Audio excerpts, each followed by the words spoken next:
Guys, welcome to my actual beginner's guide for Street Fighter 6. Now, I know people are probably asking, okay, I did it before on my stream, but the problem is I didn't like the way that looked and turned out, and it felt like I was kind of rushing through it. So I'd rather have this. I now have like a certain way I want to go through the topics. Now, keep in mind, I am going to assume that you have a little basic knowledge of how fighting games work. So I don't feel like I'll maybe need to explain the point of a fighting game, or what a throw is, or like or maybe what a cross-up is. Now, if you do need those terms explained, or if you don't understand what I'm talking about, I will be posting a link in the description for fighting game terminology, so you can follow along once you finish watching it, so you understand what I'm talking about. And I'm going to assume you know a little bit about frames and how they work. Also, this will be a quicker guide than what you might get somewhere else. Like, if you want a more detailed guide on a detailed beginner's guide, I am going to post Rooflemonger's excellent beginner's guide video. It's about an hour long, so it is a lot.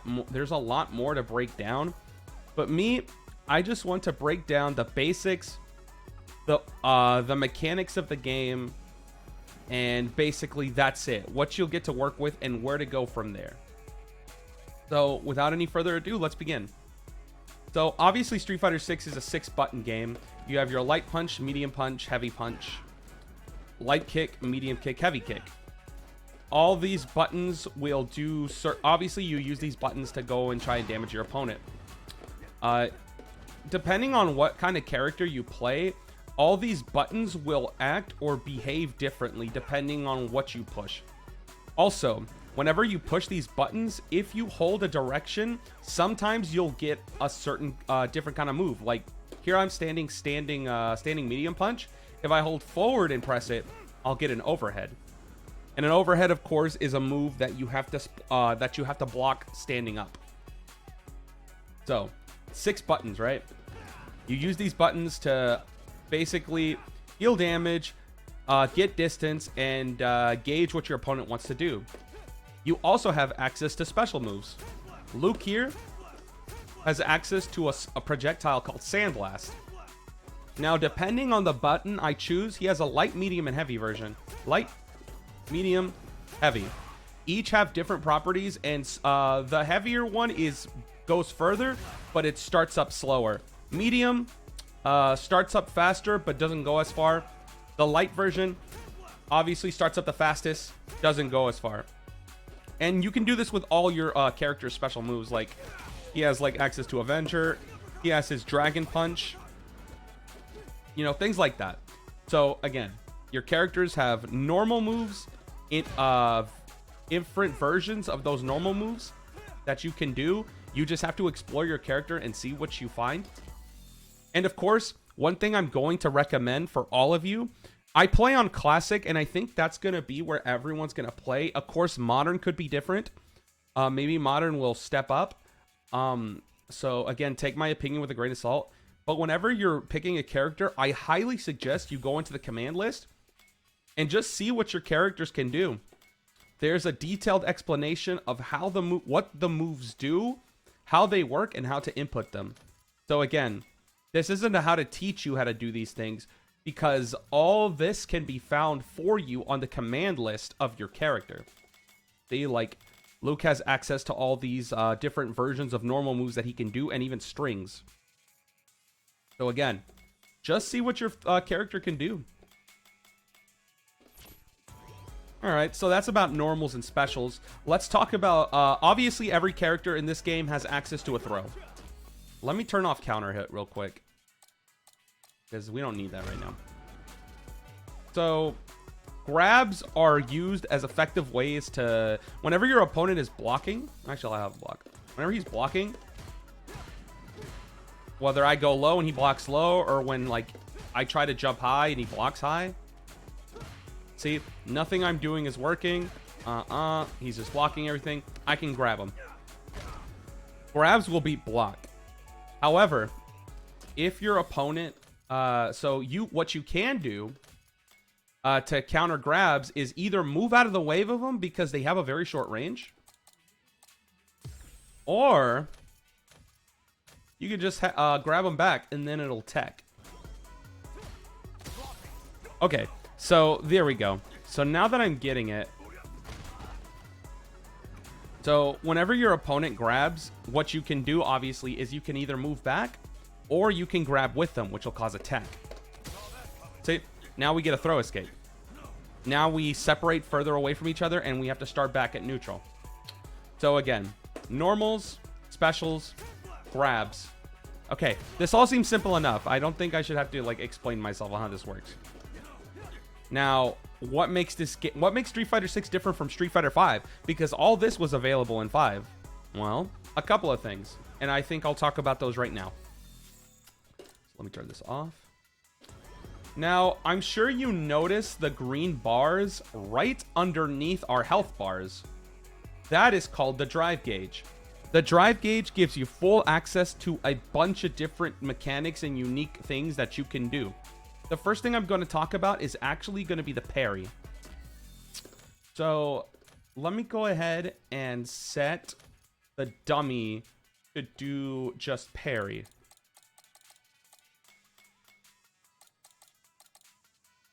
Lock type, there we go. So now he's parrying everything. You can use parry by pressing the medium punch and medium kick buttons together.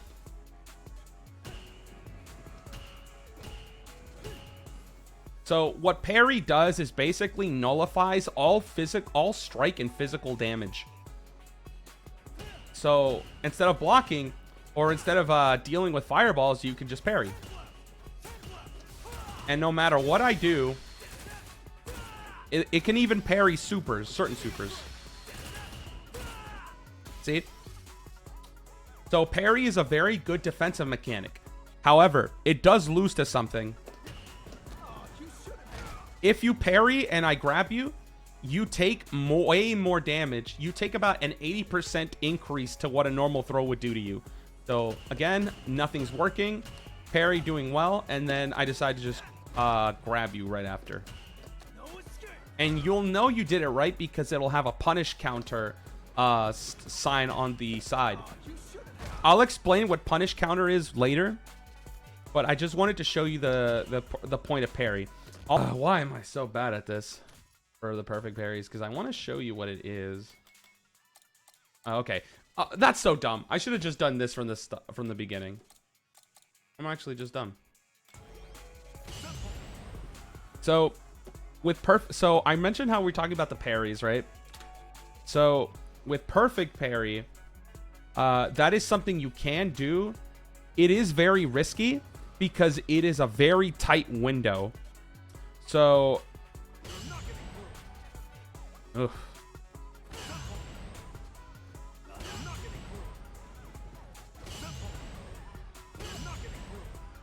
So, usually this is going to be +1. However, if they perfect parry, check out my disadvantage. I am -14. That is a 15 frame swing. That is so bad for anybody to have to deal with. So again, if you think you know the timing, try to perfect parry. Perfect parry has massive reward. It gives you full combo. The damage, however, is nullified. Or the damage is toned down a bit. It's scaled down heavily. So you're not going to get like full 40-50% combos off this. You're going to get like 20-30%. Which is still good. Because then your opponent will start thinking about, instead of flow charting, offense or defense. Well, offense in this case. So again, perfect parry can be used along with regular parry, though most of the time you'll be using regular parry anyway. All right, next up about the because this is still all about the drive gauge, and I'll explain how parry connects to drive gauge here in a second. But the next move I want to talk about is actually drive impact. I'm sure you've seen this. This move starts about 26 frames. It's fully armored from startup. What this move does is basically if they block, It stems them really far away. You're not at advantage, but it pushes them far enough to where they can't really punish it. If they swing, however, here's the part that's can be dangerous for them. So, or actually here, I'm gonna show you what it does on hit. If they get hit by this while they're not pushing any buttons, it does a bit of damage and it knocks them far away, and you're at advantage. I'm sure you can even get a drive rush.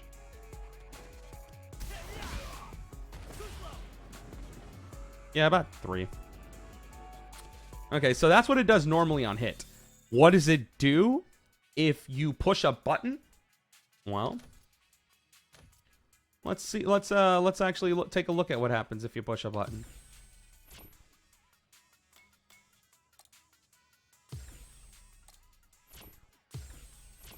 Well, if God, I'm so not record. There it is.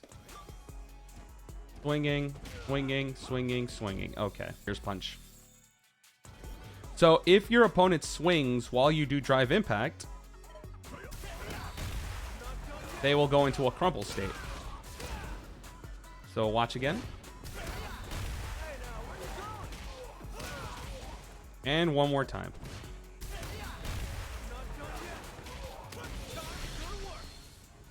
Easy enough. So again, drive impact's very good. It's a good way to burst through your opponent's you know, sometimes people can be very flowcharty when it comes to their offense, just pushing buttons. So drive impact kind of gets people to kind of respect it a bit, really watch what they do. Also, drive impact has 2 hits of armor. So if they do 2 hits, it'll still go through. If they do a third, however, the third will break through the armor and completely stop the drive impact. Now, how would you counter a drive impact? Well, one of the easiest ways you know how. Drive impact them right back.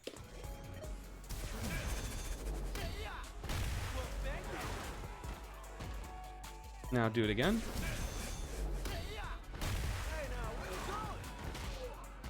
Yeah, drive impact to their drive impact. It's a good way to just get them to stop. And it only costs 1 bar of blocks. So again, definitely worth trying it out. There's also, like, you can also jump it. Obviously break the armor if you have multi-hits. You can also grab it. See? How late can you grab it? You can grab it pretty late, actually. Yeah, you can grab it. You can hit it with your own drive impact. A couple of things you can do to it. It's a strong tool, but again, it's risky. So be very careful. Last thing I want to talk about. Well, actually, there's 2 more things for the drive gauge we got to talk about. So this one isn't really as prevalent right now. Not many people use it, but it is still something good to have. I'm actually going to go ahead and have Ryu block everything for a second. Okay. So this is called a drive reversal. So drive reversal is a tool. It's basically, if you played Street Fighter V, it's basically just V reversal. You spend 2 blocks of your drive gauge up at the top, and you throw this move that basically knocks your opponent far away and back. It doesn't do any damage. It does do some gray damage, so potential damage, but this is a good way to kind of get your opponent to kind of stop pressuring you if you feel the pressure's too much and you're not sure what's coming. So, good defensive option. Just something to be mindful of. And I'm trying to grab it. Yep, no, not working. Actually, can I punish it? Oh, no. Yeah, that's actually good to know. So, I cannot even drive impact it. It has full armor break. Yeah, so drive reversal, kind of good. Full armor break. Gotta get your opponents off you. Solid. However, if you think it's coming, you can block it. You are -8. So be very careful when using this, because if you block this, if you block the drive reversal, you will be punished. So real quickly. And there you go. And you just took a bunch of damage.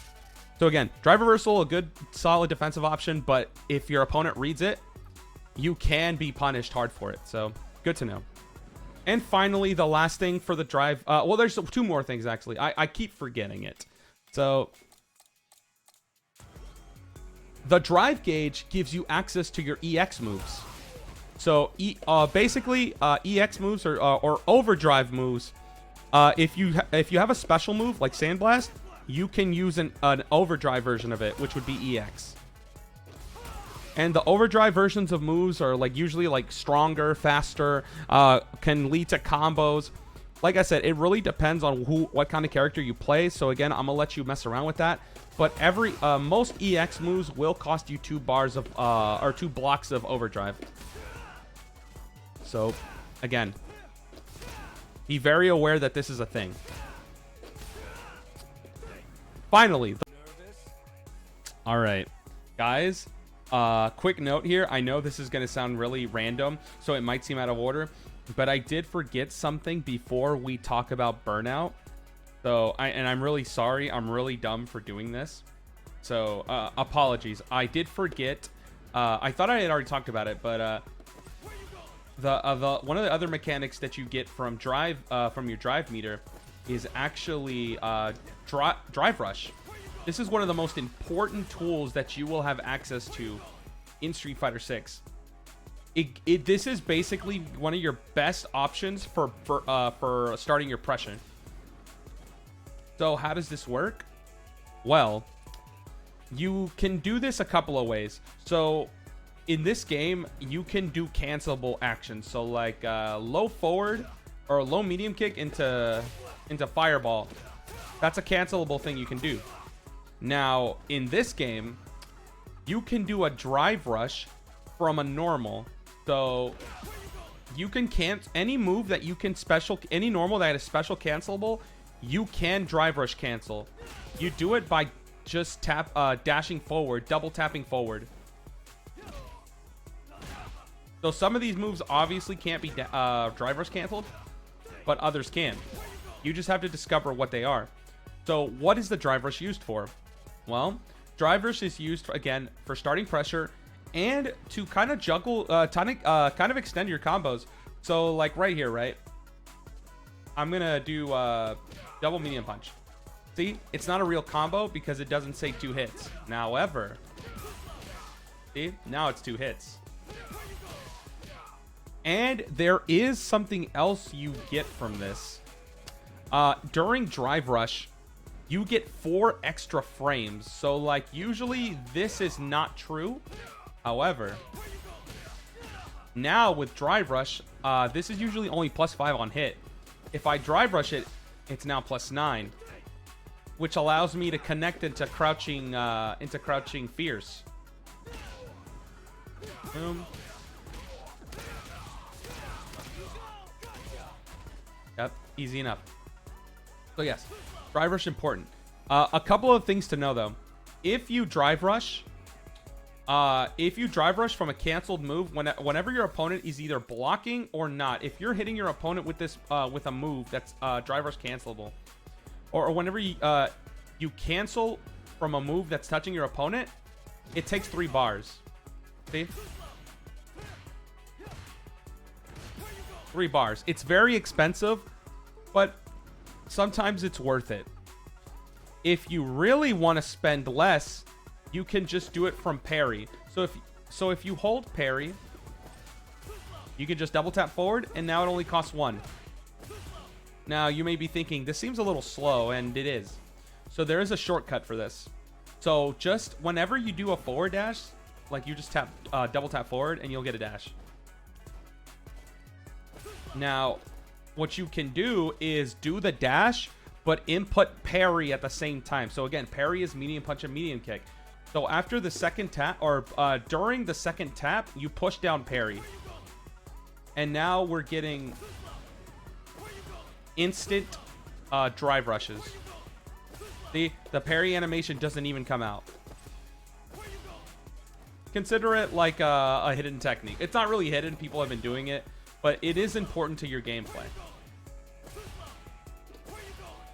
And again, The +4 isn't just on hit, it's also on block. So like this is -2, right? So I would still lose my turn. However, if I drive rush, I'm now +2. Pretty effective tool there to use. Very nice. And again, drive rush is a really effective tool. You'll be experimenting as you go along with your characters, seeing what buttons to use and when, but always remember the key factors about drive rush. It adds 4 frames of advantage on hit or on block. It is cancelable from certain normal moves that you have. It costs 3 if you're hitting your opponent with a move, whether on hit or block, and it only costs 1 if you're just doing it normally, like if you're not hitting your opponent. So yeah, keep that in mind. And again, sorry I forgot that. So the video might seem a little out of whack, or I might seem like I'm kind of all over the place, but I just had to put this part in the video because I was going to look dumb if I didn't include one of the most important things for Street Fighter 6. The last thing I want to talk about with overdrive. Now you see how it is limited. There's 6 blocks. Can you get it back? Yes. If you move forward, you can actually recover your your drive gauge quicker. If you move back or jump, it recovers slowly. What happens though if you are out of drive gauge? Well, you go into something called the burnout state. This is basically the new one of the I don't think any other Street Fighter game has had something like this. Basically, it makes you much more disadvantaged on block. So check this out.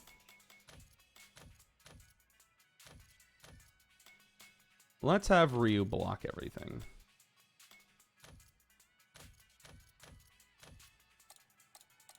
Okay. This move is usually -2. Luke would lose his turn usually.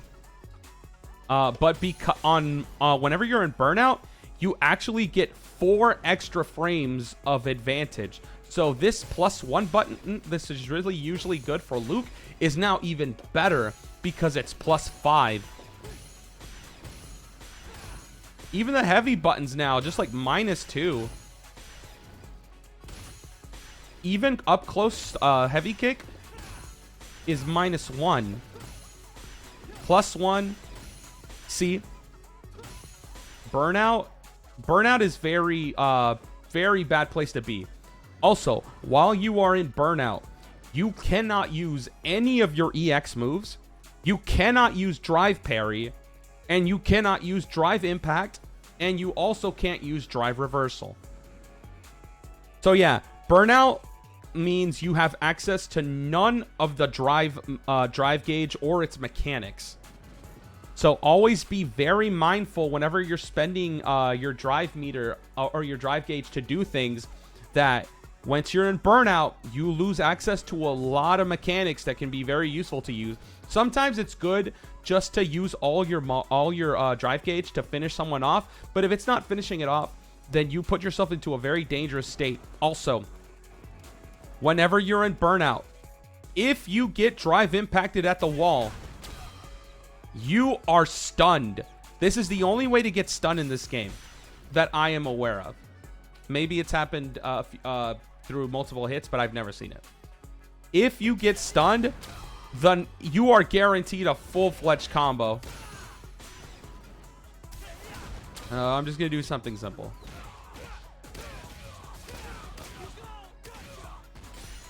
So see, like you get all that, and your opponent just gets a free big combo, and there's nothing you can do about it. So again, be mindful of where you are when you're in burnout. However, if you get drive impacted after into the wall in burnout, you get all your drive meter back. So if you survive, you get full access to your resources again. But still, not a good place to be. So EX moves, drive parry, drive impact, drive reversal. I'm trying to think. Did I forget anything? And burnout. Yeah. So we got everything we needed for an explanation for how the drive system works. Also, almost did forget. there is something else in this game that is really important to go over, and it's actually about counter hits and punish counters. So let's go ahead and go to counter. So in case of those of you don't know, a counter hit is whenever your opponent... Here, I think showing an example would be better. I'm gonna have him block.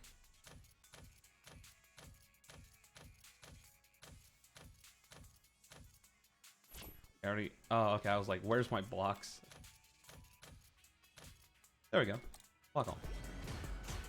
So, I'm having Ryu throw a jab. So whenever I hit a button, he's gonna hit a button back.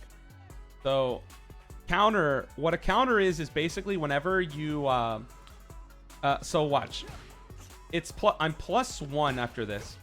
I also have a 4-frame button. Now watch what happens if I do if I do crouching medium punch into crouching low punch.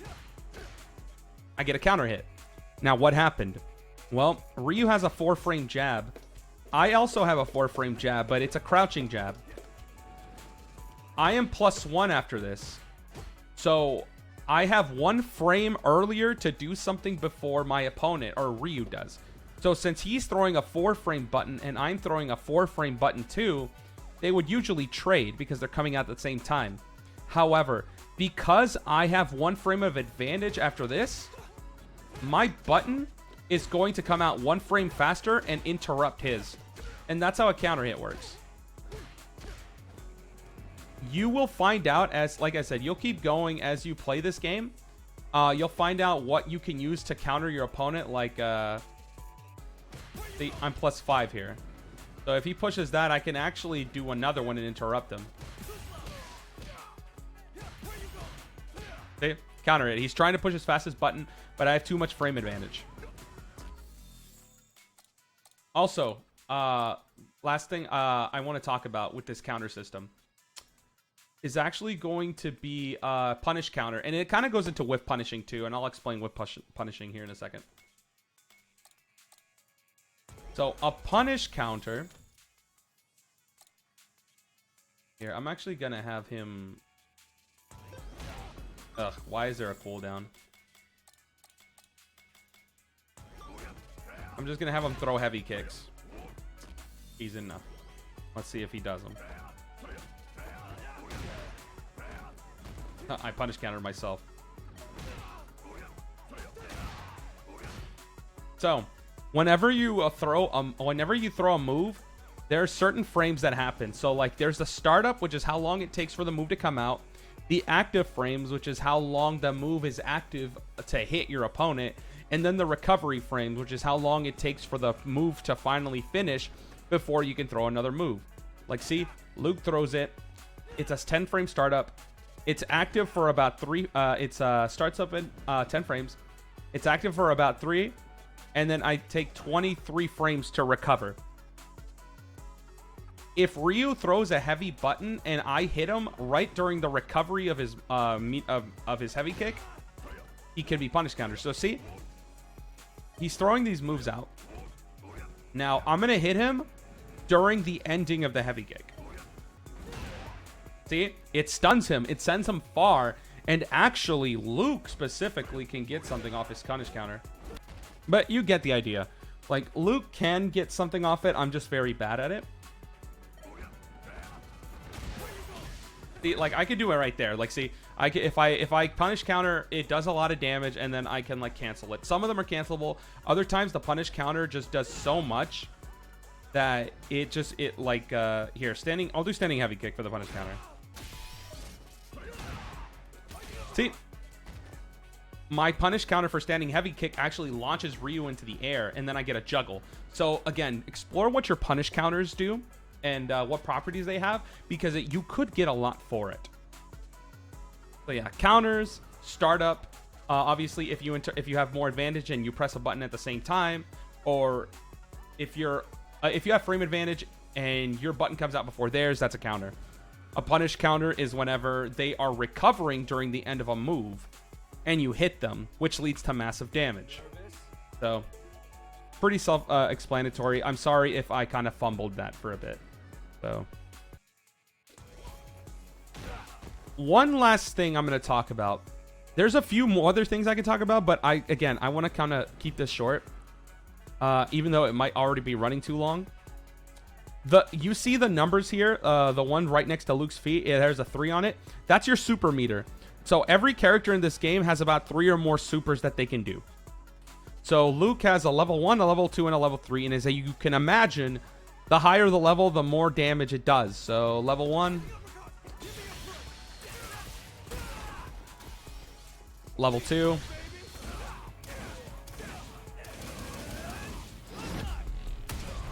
and then level 3. Yeah, I'm not going to make you watch all that.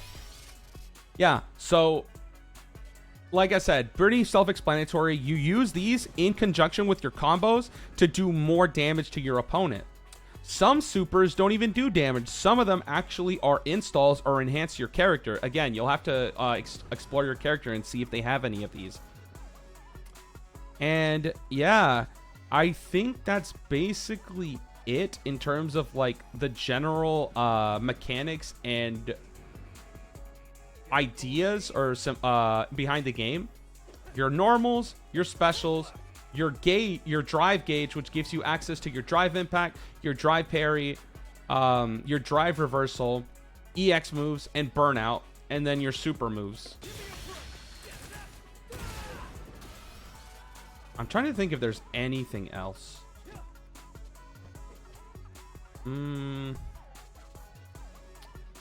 Is there anything else? Oh, there is one more thing about the drive meter, or the drive gauge, excuse me. So after every round, whenever a round is over, no matter how much drive gauge you had, you get full drive gauge at the beginning of every round.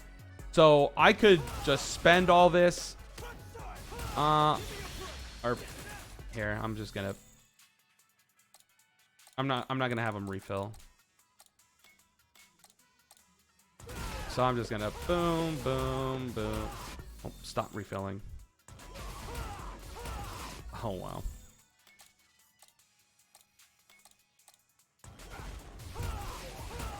Wow, it's still refilling. WTF? Oh, it's vitality. I'm actually really stupid. I'm actually dumb. Okay, I'm in burnout.